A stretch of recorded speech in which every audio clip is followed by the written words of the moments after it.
Hello, and welcome to Spotify Next Wave Masterclass. My name is Mike Muni, and I lead podcast creator partnerships here at Spotify. If you're watching this, it means that you are a part of Spotify Next Wave, Spotify's first ever initiative to enable and support student podcasters. We're super excited about podcasting here at Spotify. We've seen crazy growth of podcast listening and consumption on the platform, so all of you couldn't have picked a better time to jump into the space. What we're going to do today is talk you all through some tips, tricks, features, and tools that Spotify offers to make sure that all of you are succeeding on platform, as well as talk to some top podcast creators who will also tell you some insider info on how all of you can succeed in podcasting. So I'm going to walk you all today through is called the Content Partnerships Handbook. Content Partnerships is the team that I sit on, and our job is to work with podcast creators like all of you to make sure that they have all of the tips and tricks that they need to know in order to succeed on Spotify. One of the main tools that we offer podcast creators, and as student podcast creators, I want to make sure that all of you know how to use, is something called Spotify for Podcasters. Spotify for Podcasters is our creator and analytics portal that all of you guys can have access to. I actually brought along a really helpful video that will tell you all of the ways that you can utilize Spotify for Podcasters as a student podcast creator. You already know how to tell a great story. Stories that draw listeners in, spark a debate, make people laugh, or maybe even freak them out. Whatever story you're telling, we're here to help your podcast grow. Welcome to Spotify for Podcasters. Submit your podcast to Spotify and share it with millions of listeners in over 75 countries, no matter how they're tuning in. Meet your listeners and followers, learn more about who they are, and even what music they like, so you can understand your audience and pitch to sponsors. See how people respond to your episodes, which ones they enjoy, where and how they listen, and when they tune in, or zone out, so you can make each episode better than the one before. Reach a world of new listeners, hold their attention, and watch your followers grow. And then you can focus on telling the great stories only you can tell. This is Spotify for Podcasters. So as I mentioned, Spotify for Podcasters is our creator portal and analytics platform. You can use it to get your show on Spotify. You can use it to edit your show's presence on the platform. And you can also use it to get very robust audience information. Stuff like starts, streams, episodic retention, your audience demo, anything that you need to know in order to grow and optimize your podcast on Spotify. Signing up for Spotify for Podcasters is super easy. All you need to do is go to podcasters.spotify.com to get started and just click the button that says Get Started. If you have a Spotify account, you just need to use your login to access the dashboard. And if not, you just need to click Sign Up in order to create a new account. Once you've signed in, you just need to click that ... button that you'll see on the top left of the screen, and then select either add or claim a podcast. If your show isn't on Spotify yet, you can actually use Spotify for Podcasters to submit the show and have it distributed onto the platform. Again, all you need to do is click that Get Started button and actually just drop in your RSS feed into the platform. It will search for it, and then you'll actually get an email verification code that will be sent to the email associated with the RSS feed. So you're going to want to make sure that you have access to that email when you submit the podcast through Spotify for Podcasters. If your podcast is already on Spotify, then you can do what we call claiming your dashboard. So then you just have to follow the same process where you paste your RSS feed into Spotify for Podcasters. And then after a brief email verification process, you'll have access to your show's dashboard within Spotify for Podcasters. So now that I've given you some info on S4P, I also want to make sure that you guys know about some of the platform tools that we offer podcast creators on the platform in order to help grow and optimize your show. So the first platform tool I want to call out for you guys is your show page. This is really important because it's essentially a home for your podcast on Spotify. People who go to your show page will be able to read your show's description, as well as browse and download episodes. Another thing that I want to call out that's really important about your show page is that it's where listeners can opt in to follow your show. There's a big button on everyone's show page in green that says follow. And you're going to want to make sure to promote this button to all of your listeners so that they know to opt in to follow your show. The reason why we recommend this to all of our podcast creators is because when someone follows your show on Spotify, it means that new episodes of your show will automatically populate in their library. So you definitely want to make sure to promote this to all the listeners of your show. Another thing we want to call out about your show page is it's also where listeners can hear the trailer for your podcast. So if you guys have a trailer for your podcast, what you can do is that you can select it through Spotify for Podcasters, and then it will automatically appear at the top of your show page. This way, anyone who finds your show on platform will easily be able to get a quick glimpse into what the show is all about. In addition to your show page, I also want to call out some of the promotional tools that we offer podcasters on Spotify. So what's really cool about Spotify is that we have really clean social platform integrations with all the major social media platforms. So you guys have probably seen our Instagram stories integration, where someone can promote a piece of content on Spotify, whether it be a podcast, a show or episode, or even an artist, album, or track. And then as a user on Instagram, you can click through that Instagram story and it will take you directly to that piece of content on Spotify. So we offer this integration on Instagram. We also offer it on Facebook, on Twitter, on Snapchat, even in iOS messages. The way you access this feature is you go to your show or episode on Spotify. You can click that three ... button, and then a drop-down menu will appear offering you all the options of where you want to share your podcast, whether it be the show or episode. This is really important and a really clean and easy way to promote your show to listeners. So definitely recommend that you guys utilize this feature. Want to also just call out again the follow button. I have it in here twice because it's so important. You're going to definitely want to encourage all of your fans to follow your podcast on Spotify. Not only will this mean that new episodes of your show will automatically appear in their library, but it will also inform some of our algorithmic recommendations on the platform. So again, you definitely want to make sure that you're recommending all of your fans and listeners to follow the show on Spotify. Definitely want to make sure that you all have some contacts and resources at your disposal. The first one I want to call out is the FAQ section of Spotify for Podcasters. This is a really robust resource and definitely should be your first stop for any and all S4P related questions. If you can't find what you're looking for in the FAQ section, then feel free to reach out to our technical support team. You can just email them at support@spotify.com. Some other resources that I want to call out. The first one would be our Twitter handle @4podcasters. You'll definitely want to follow this because it'll constantly push out product updates, tips and tricks, industry insights and trends that we're seeing on our end, all the kind of information that you'll need to know in order to optimize on Spotify. And then finally, also check out the blog at podcasters.spotify.com/blog. Not only will this give you some similar tips and tricks and industry insights, but we also highlight top creators and do some interviews so that you can continue to learn more about how you can succeed and optimize on Spotify. We also wanted to take the time to sit down with the top podcast creator who can give you guys some tips and tricks. Johnny, how are you doing? Hey, Mike. I'm good. How are you? I'm good. Who are we talking to today? Today, I'm going to be speaking to Jack from the JaackMaate podcast, which is very, very exciting. The podcast started in November in 2018. It's racked up millions of streams since then. Jack's interviewed some of the biggest names on YouTube and has recently branched out into interviewing presenters and comedians as well. The podcast came exclusive to Spotify in September this year, and it just keeps going from strength to strength. The show has a massively dedicated audience, which have really helped to get the show to where it is today. So, Jack, happy with that intro? Yeah, mate, really good intro. Probably a bit too much, more than I deserve, really. But no, it is good. It's just me and my mates just chatting rubbish twice a week, really. But I'll certainly take that intro, mate. Nice one.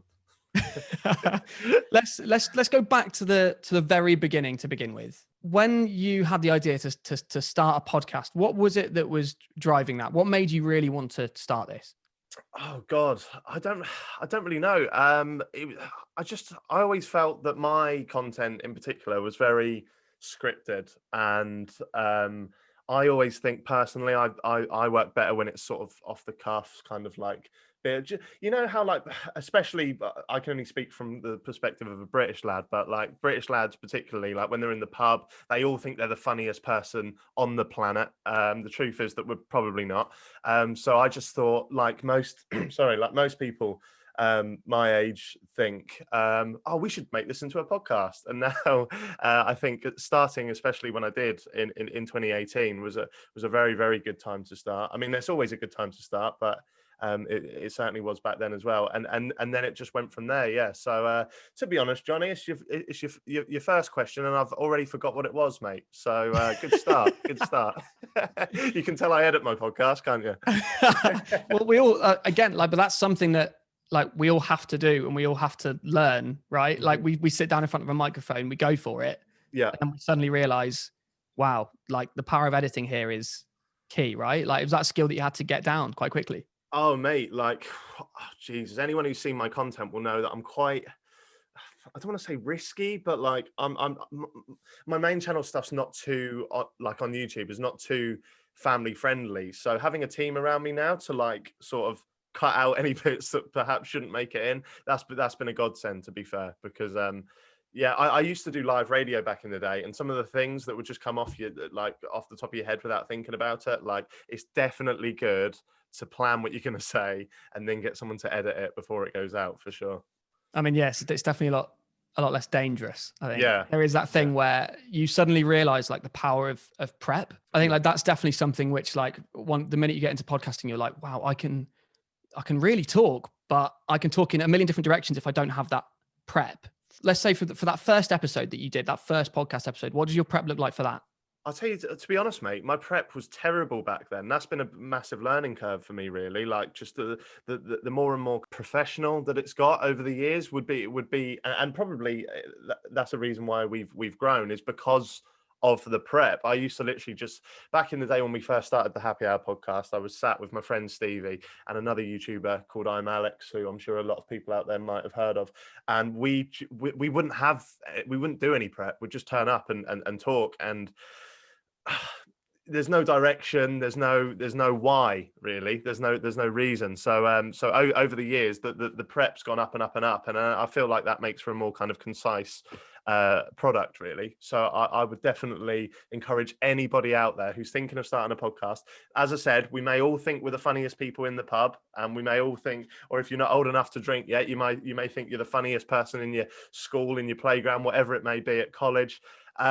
That might be the case, but you still need structure. You still need planning. So sit down, write out what you're going to talk about, and above all else, have a why. Why do people want to listen? And I still haven't worked mine out, really, but it seems to be going all right. Like, do you think, have you got any rules around prep? Because I think when I first started, I used to be a radio presenter, and it would always just say to us, you know, it's 2 hours on for every hour off, but there's a point where you do a 4-hour show where you're like, well, that doesn't make sense. That's a whole day. So do you have any like little rules or anything that you kind of try and stick to with that?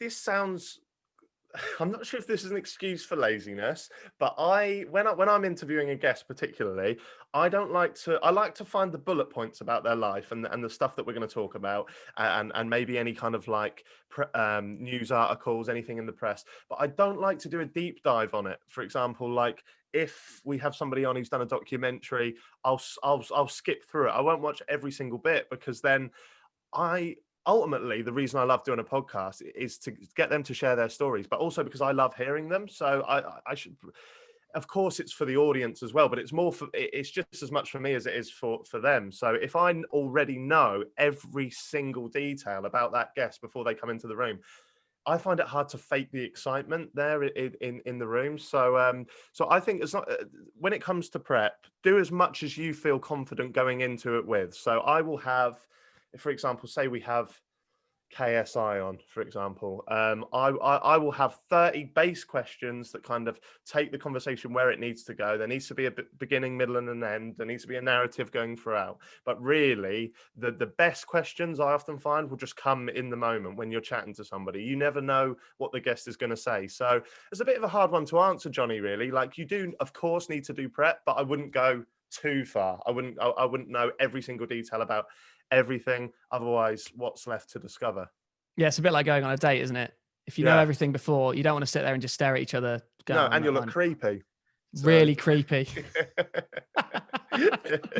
So why do you think podcasting, you know, especially for what you do and for what Happy Hour is now, why do you think podcasting is such a good format for that?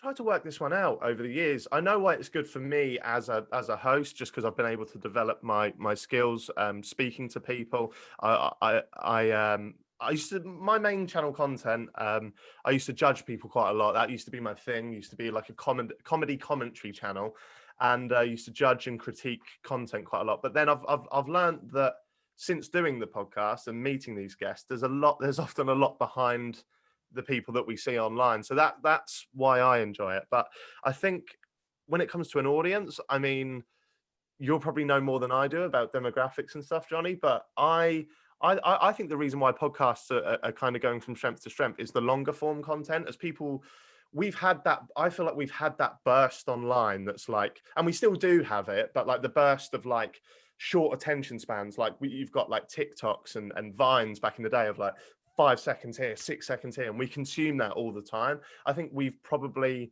at least I know I have, and I can only speak for myself, but we've kind of hit a point now where it's like, oh, I'm a bit knackered from all that, and I just like to sit and just hear somebody talk about an hour for an hour and stuff like that. I think like one of the things that, you know, is a really important lesson to learn for anybody who's starting out in this is that it's okay to, you know, watch or listen to somebody and enjoy what they do and admire what they do.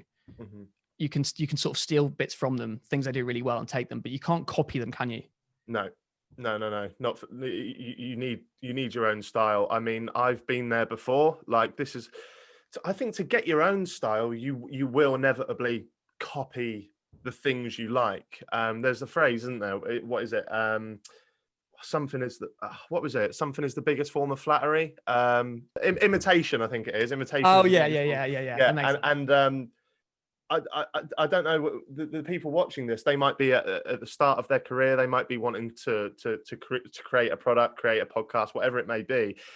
I think you will inevitably take things from the things that you like, whether it being style, whether it being content ideas, whatever it may be, set design, whatever it may be, you will copy things. And I don't think that's necessarily bad, because that will set you up to help you find your own style in the future. I mean, my whole act is 99% Ricky Gervais. So once we get that out of the way, I can then learn to build on that 1% that's me. And I certainly think that's the beauty of podcasts. You do, because you are yourself for such a prolonged period of time, you will ultimately and inevitably learn your own style as it goes. Let's dive into the sort of creative process then behind Happy Hour. So, you know, when it comes to the podcast, what does a day in the life of the podcast look like? So let's start when it comes from, because, you know, there obviously was a point where the podcast wasn't as big as it is now. Yeah. Was it harder to book guests at that point? And how were you getting guests to want to come on? So when it comes to booking guests, you really do need to see it like a career ladder. And I don't mean that in a horrible way in terms of using people to get to the next one, but ultimately you do need to, I don't want to be disrespectful to anybody that has helped me in my career or has sat down and made content with me, because I appreciate them. And ultimately they're a big jigsaw piece to this puzzle. But I was going to London to interview people that ultimately I didn't really care about, but I knew it would help me with my interviewing skills. And then it might be somebody that had come 10th on the X Factor, and then the year after it might have been a runner-up, and then it might have been a football, and then you build it up and you build it up. Now, I don't know if anyone out there who's watching this wants to interview people, but I'd say an important part of that is definitely whether you message them or their agent, try and book them in for half an hour or 20 minutes longer than you need, and have 10 minutes before you record, because you can build up this kind of connection that you might not necessarily have. And sometimes that they don't always have that kind of time. So you don't always have that privilege. But the podcasts in which we're able to sit down with the guest for 10, 15 minutes before, as opposed to just jumping straight in, are always better. It makes so much sense to try as much as you can, if it's at all possible, to get that extra time, because there are certain, if like, let's say if you are working with guests, it is helpful to be able to sort of throw a bit of a citer, a bit of a tester their way and see how they respond. Yeah, 100%. And it can go the other way as well. If you get someone, you've got a little time before as well. That could be another plus for getting them in. If they're not nice, you can spend that 15 minutes to try and really let them know that there's nothing to worry about. Because this is the thing that I often forget, mate. I don't know if it's a little bit of arrogance in me or whatnot, but I often forget that people might be nervous to come on. I just assume that, like, oh, I'm the nervous one, or I'm the one who needs to have something to worry about as I'm the host. But sometimes you see some guests and you think, wow, you actually look nervous. So you do have to try and make everyone feel comfortable and feel at home. Ultimately, you're just having a chat, aren't you? Yeah, exactly. I think that is the thing. It's very human. I think especially like in this form, probably more than maybe some others, where it tends to be just you and the person, maybe a couple of other people, but it is a very direct conversation, and they are a human being. And I think sometimes if you do kind of end up on a bit of a conveyor belt of, I've done this podcast or this interview and now I'm on to the next one, you can end up almost forgetting that. So I think that's a good tip as well, just to remember that the person that you're speaking to is a person. Yeah, 100%, 100%. Yeah, I've had some big guests on that seem nervous, and that's always a bit unusual. But as you just said, yeah, it's just the norm. It's just who they are. Yeah. So what do you do when you're going into record and maybe a few hours before, or however that sometimes they might not even tell you they're not going to be there. Yeah. But for whatever reason, a guest isn't there. What do you do? That's a great question, because we've got the perfect example of making the best out of a bad situation. And I'm not trying to blow my own trumpet. It was complete luck that this happened. But we would do, and again, this has been all over my Twitter before, so I'm not kind of like, I think I can reveal this. Like, Jeremy Corbyn was due to come on when that election was going on about a year and a bit ago, just over a year ago, actually. And he was due to come on. And as you can imagine, we had to jump through so many hoops to get him on and speak to so many different people. And he was due to come on this specific day. So we went down to London. I think it was last November. So we pulled out. And the thing is, he didn't tell me he was pulling out, or his aide didn't tell me he was pulling out until 6:10. So we are literally sat in the recording studio with the mics on, ready to go.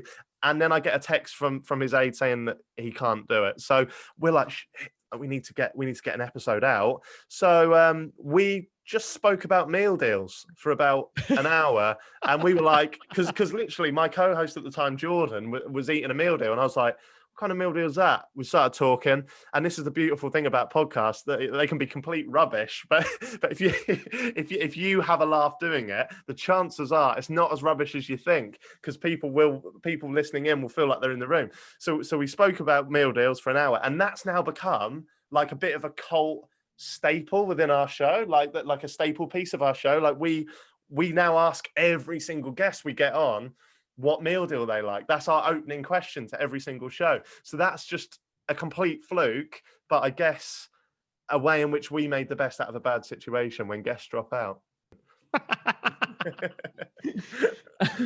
So let's talk about mistakes, right? Because mistakes are really important when it comes to learning. That feels like a very basic and stupid thing to say. No, I know what you mean, but they are, right? And I think, it's important to kind of look at the things that we did when we were sort of maybe starting out, or even like, things that we've done recently where we've gone, actually, if I went back to the start, I might have done that a little bit differently. Yeah. What sort of things do you think you might have done differently if you had to start again tomorrow? Yeah. Oh, mate, there's a glaring one. And this would be my number one piece of advice. This is a weird thing as well, because I feel like I feel like I'm only 27, but suddenly I feel like I'm the old man of the internet. Like, I don't know how this has happened, but it's exciting seeing all these young creators come up and stuff. And the one thing I would say, and I mean, I've said this until I'm blue in the face. Be careful about what you put online. Like, really do be careful. And I mean that more than any advice you'll hear in this video or across any of my videos.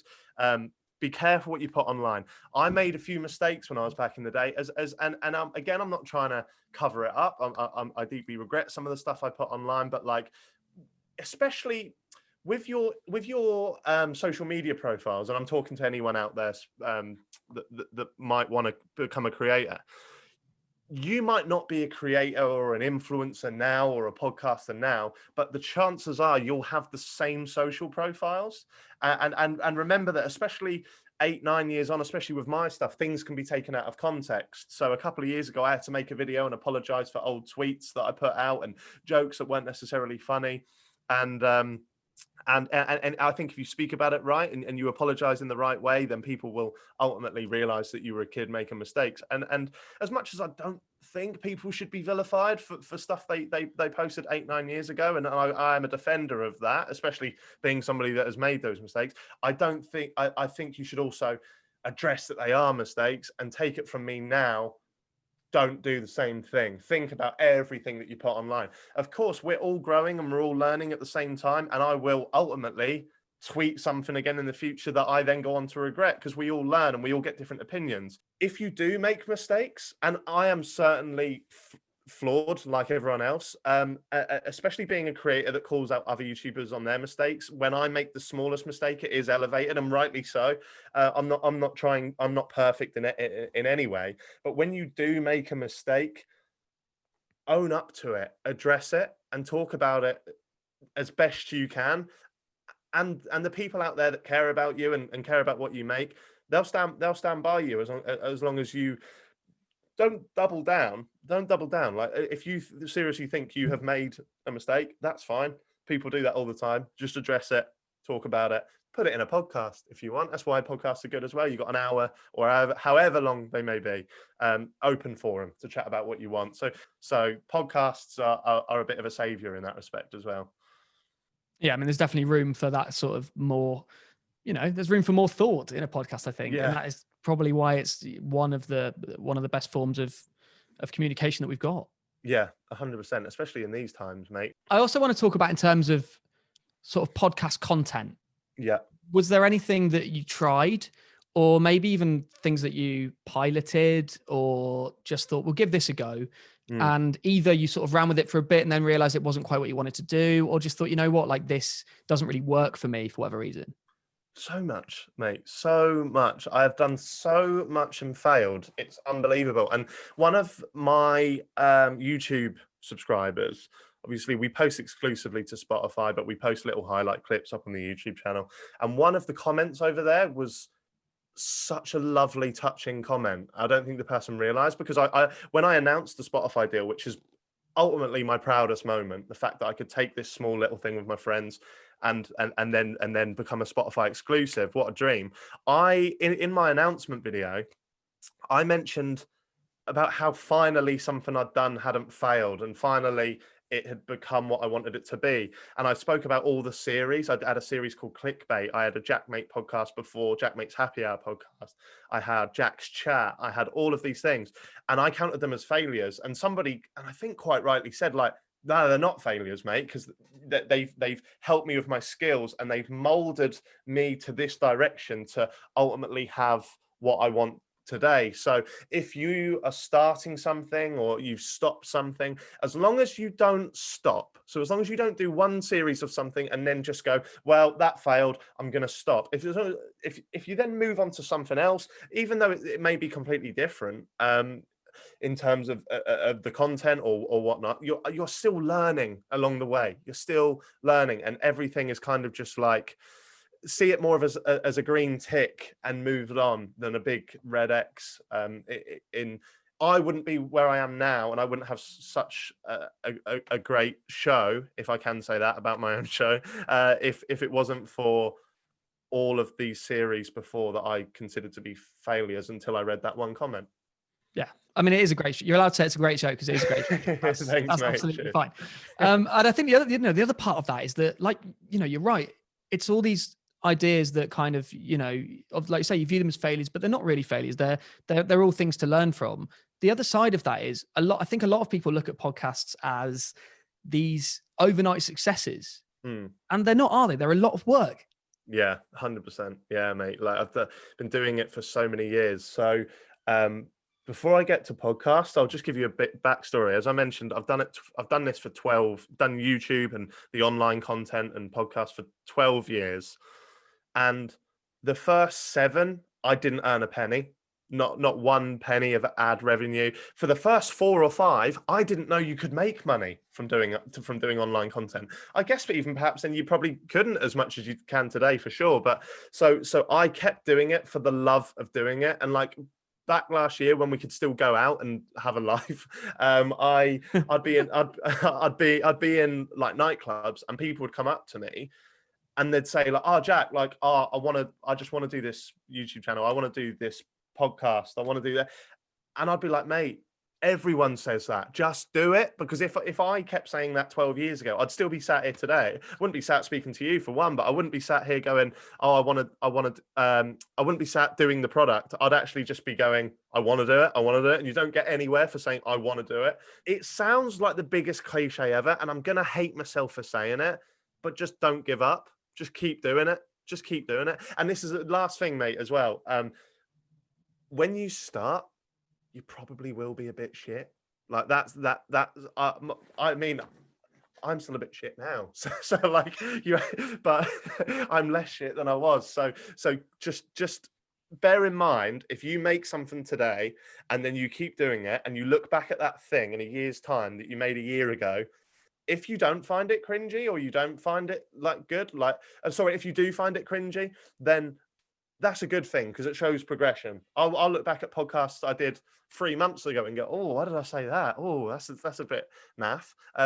So yeah, start today. Don't wait. Start today. Don't give up if it doesn't fail, and prepare to be a bit shit. They're my 3.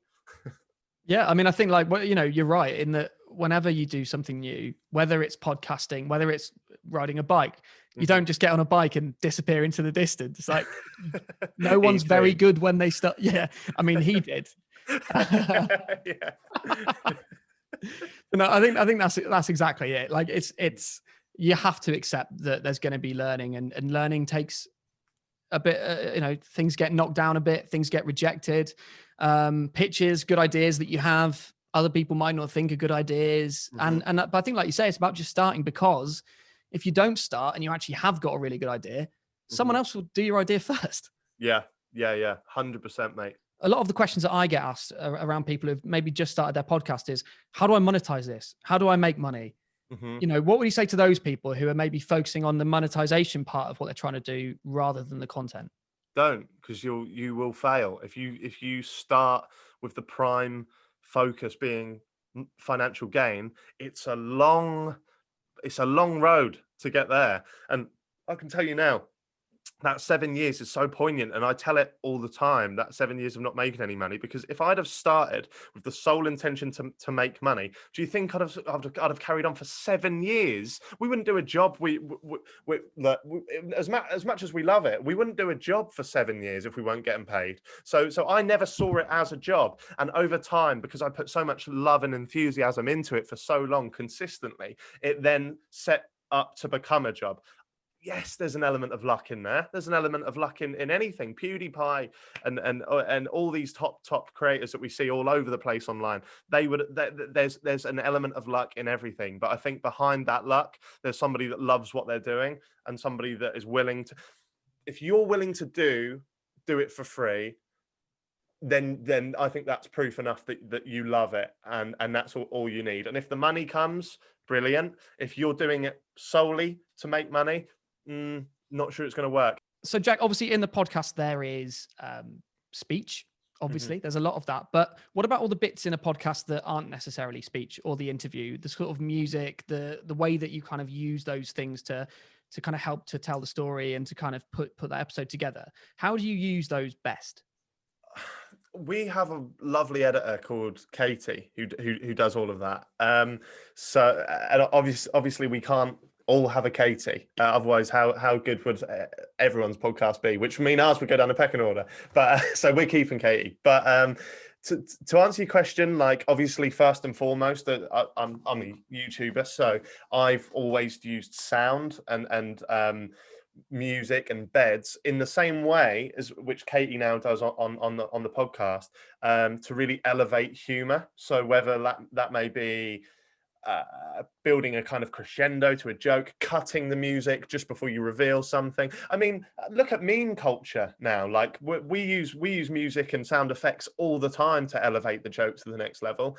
For example,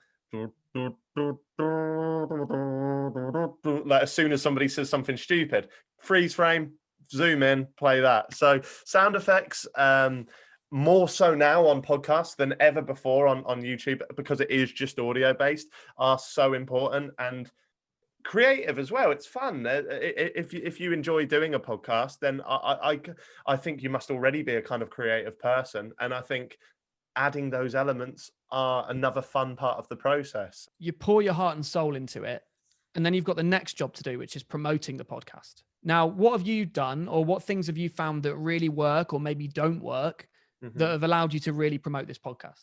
I'm lucky enough that I've built up an audience on YouTube over the years. So I think the little clips that I snip out and put up on YouTube, they really help. I mean, I'm not kind of telling anything new. I'm not reinventing the wheel here, but like post them to social media, Twitter, Instagram, Facebook, all of this stuff. Send people back to your hero piece, which for me is obviously the Spotify content, and just drag them in from wherever. And another thing is, try and think, this is something that I've only learned recently, but try and imagine that ultimately, yes, your audience are your audience, but there may be different types of audience on different places. So for example, if we want to try and grab some more listeners to the Spotify show, and I do that on YouTube, then I might clip out a bit that's suitable for YouTube, in terms of somebody might react to Stephen Tries, who's a YouTuber. So we'll clip that bit out. Whereas on Twitter, it might be something that's a bit more opinionated, because everyone's going back and forth on Twitter. So then you can cast that net over on Twitter. On Instagram, it may be something that's a current trend on Instagram that people are doing. Do you know what I mean? Like, try and imagine that the different social media platforms where you may be promoting your podcast, imagine that they're different groups of people. Don't just imagine they're the same. And I used to be quite lazy in terms of I'd clip a bit out and that would go across the board, whereas now I really try and strategize what would work best for each social media. And also, there's two different ways of promoting, I'd say. One is to an existing audience. So for me, it might be me and my co-host Stevie White talking about meal deals in depth, which my consistent audience will love, because they understand the backstory, they understand the joke.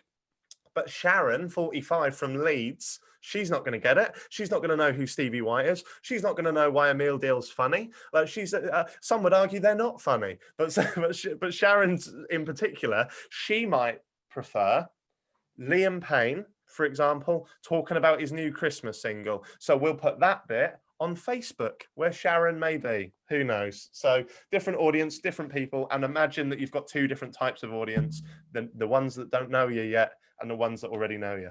What is the future of JaackMate's Happy Hour? What do you think the future holds for the podcast? What's the big goal? When will you look at it and go, I am absolutely delighted with that?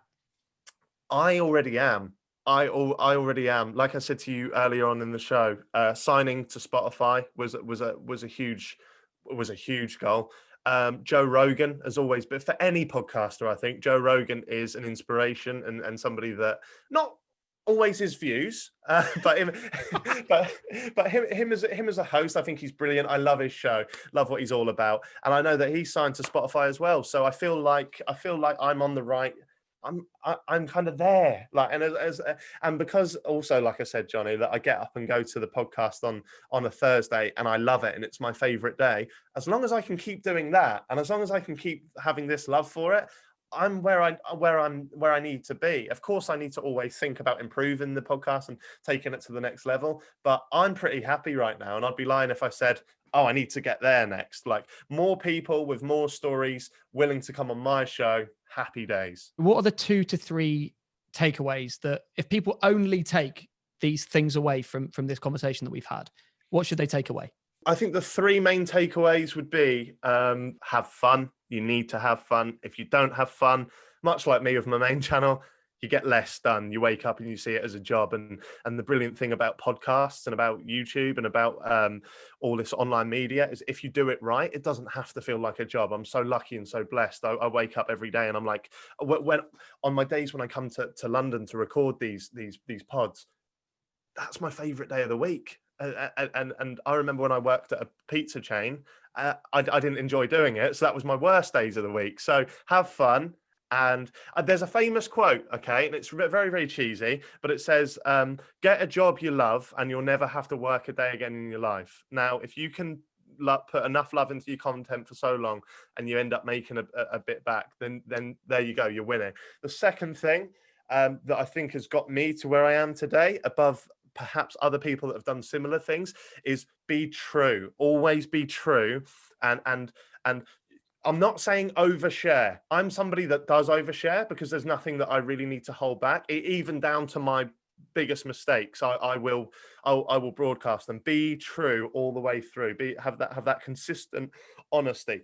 When I do brand deals, we live in a world now in which we know why content creators do brand deals. They get paid for it. So I much prefer going, guys, I'm getting, like, I'll often say, like, this brand came to me, say it's a popcorn company or something. This popcorn company offered me some money and I said, no, I'm not doing it. And then they doubled my fee. So here I am. This is the popcorn brand, blah, blah. And then that way you are you're still putting the brand in front of people. You're being organic. You might be humorous. People will engage with it. Be true. You've got nothing to hide. These are your audience. These are your people that you want to follow you on this journey. How can you expect them to follow you if you're not being true? That's my second one. And the third and final one, and the most important one, that famous phrase that I say to people when they come up to me in nightclubs or in the street, is do it now. It's boring just saying, oh, I'm gonna do this. Of course, you might want to plan it, but do it now. Don't go, oh, I'm gonna start this next week, next month, next year. Do it now. It's boring. So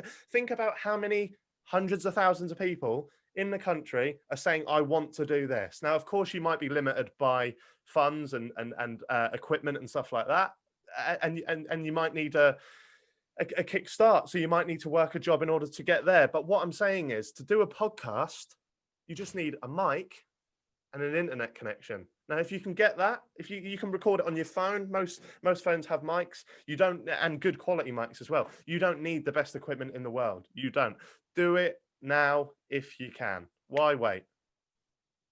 Thank you so much, Jack. It's been a really good chat. I think there's absolutely loads that students can take away, and hopefully everyone who's watched this can take some good stuff away. So thank you, Jack. Cheers, mate. That does conclude our Spotify Next Wave Masterclass, and thank you to everyone who's joined us today. And I hope that there's plenty you can take away from that and apply to your podcast.